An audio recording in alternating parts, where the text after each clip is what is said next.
गंगा नदी के तट पर एक धर्मशाला थी। वहां एक गुरुजी रहा करते थे।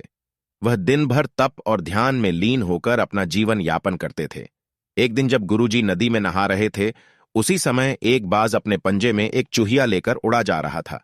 जब बाज गुरुजी के ऊपर से निकला तो चूहिया अचानक बाज के पंजे से फिसलकर गुरुजी की अंजुली में आकर गिर गई।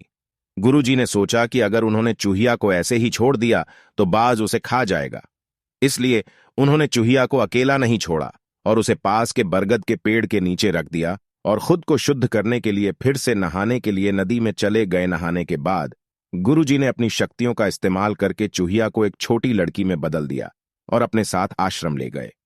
गुरुजी ने आश्रम पहुंचकर सारी बात अपनी पत्नी को बताई और कहा कि हमारी कोई संतान नहीं है, इसलिए इसे ईश्वर का वरदान समझकर स्वीकार करो और इसका अच्छे से लालन पालन करो। फिर उस लड़की ने स्वयं गुरुजी की देखरेख में धर्मशाला में पढ़ना लिखना शुरू कर दिया। लड़की पढ़ने में बहुत होशियार थी। यह देखकर गुरुजी और उनकी पत्नी को अपनी बेट पर बहुत गर्व होता था। एक दिन गुरुजी को उनकी पत्नी ने बताया कि उनकी लड़की विवाह योग्य हो गई है। तब गुरुजी ने कहा कि यह विशेष बच्ची एक विशेष पति की हकदार है। अगली सुबह अपनी शक्तियों का उपयोग करते हुए गुरुजी ने सूर्यदेव की प्रार्थना की और पूछा, हे सूर्यदेव, क्या आप मेरी बेटी के साथ विवाह करेंगे? यह सुनकर लड़की बायली, पिताजी, सूर्यदेव पूरी दुनिया को रोशन करते हैं, लेकिन वह असहनीय रूप से गर्म और उग्र स्वभाव के हैं। मैं उनसे शादी नहीं कर सकती। कृपया मेरे लिए एक बेहतर पति की तलाश करें। गुरुजी ने आश्चर्य से पूछा, सूर्यदेव से बेहतर कौन हो सकता है?